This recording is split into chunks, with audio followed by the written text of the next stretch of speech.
नमस्कार. मनूच्या स्वयंपाकघरामध्ये आज आपण बनवतोय बाजरीच्या पिठाचं धिरडं. थंडीमध्ये हे धिरडं खायला खूप पौष्टिक आणि थंडीमध्ये बाजरी ही खाल्लीच गेली पाहिजे. मग चला आज बनवूयात बाजरीच्या पिठाचं धिरडं. धिरडं बनवण्यासाठी आता इथं मी 1 वाटी बाजरीचं पीठ घेतलंय.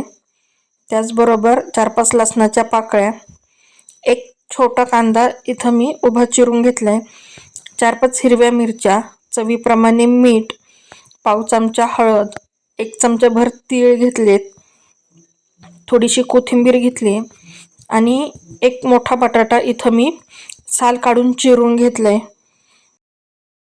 आता इथं एक मिक्सरचं भांडं घेतलं. आता त्या भांड्यामध्ये आपण जो चिरून ठेवलेला बटाटा होता ना, तो सगळा बटाटा या मिक्सरच्या भांड्यामध्ये घालून घ्यायचा आहे. कारण आपण हा कच्चा बटाटा घेतलाय आणि त्याला आपल्याला आता मिक्सरला बारीक करून घ्यायचं आहे. सगळा बटाटा आता इथं मिक्सरच्या भांड्यात घालून झालाय.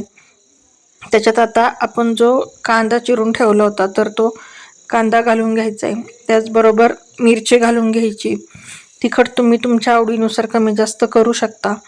लसूण घालून घ्यायचं आहे आणि त्याचबरोबर इथं मी कोथिंबीर सुद्धा या मिक्सरच्या भांड्यामध्ये घालून घेतली आहे. आता आपल्याला हे पाणी घालून याची बारीक अशी पेस्ट करून घ्यायची आहे. आता हे वाटण मी एका भांड्यामध्ये काढून घेते. हे बघा किती छान व्यवस्थित अशी बटाट्याची पेस्ट इथं बनून तयार झाली. आता याच्यात मी हळद घालून घेते. त्याचबरोबर इथं 1 चमचाभर तीळ घेतले होते, ते तीळ घालून घेते.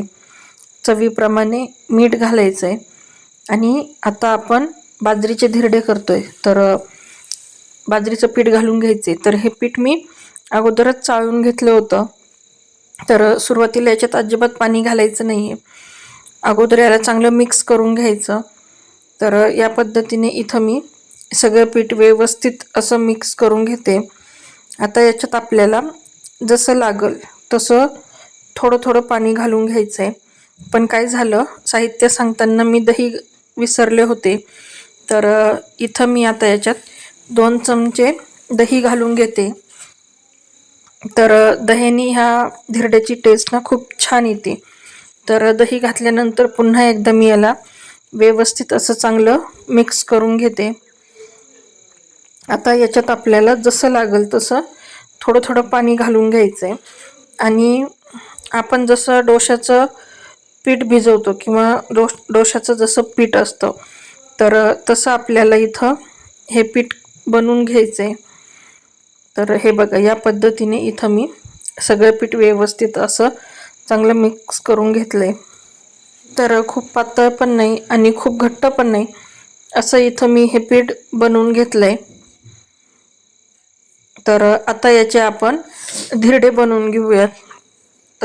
जेव्हा हे पीठ मी मिक्स करत होते तेव्हाच मी गॅसवर एक तवा तापवायला ठेवला होता. तवा चांगला व्यवस्थित असा इथं आपला तापून झालाय. आता याच्यावर काय करायचं, आपल्याला तेल घालून घ्यायचंय. म्हणजे तेल घातल्यामुळं काय होतं, धिरडं खाली चिकटत नाही आणि जसं आपण डोसा बनवतो त्या पद्धतीने तुम्हाला किती जाड किंवा पातळ हवंय असं आपल्याला इथं हे धिरडं बनवून घ्यायचंय. मी इथं छोटे छोटेच आणि मध्यम जाड असे इथं धिरडे बनवून घेते. धिरड्यावर आता एक झाकण ठेवायचं आणि 3 ते 4 मिनिटं चांगलं व्यवस्थित याला भाजून द्यायचंय. आता 3 ते 4 मिनिटं झालीत. कडेने पुन्हा एकदा तेल सोडून घेऊ आणि अगोदर याच्या कडा मोकळ्या करून घेऊ. हे बघा किती छान इथं आपलं हे धिरडे बनवून तयार झाले. आता पुन्हा एकदा याच्यावर झाकण ठेवायचं आणि खालची बाजू चांगली व्यवस्थित अशी भाजून द्यायची. आता ह्या धिरड्याचा कलर तुम्हाला थोडासा काळा दिसतोय, कारण हे बाजरीचं धिरडं आहे आणि बाजरीच्या पिठाचा कलर हा थोडासा काळसरच असतो, म्हणजे राखाडी कलरचा. त्याच्यामुळे हे धिरडं दिसायला थोडंसं काळसर दिसतं.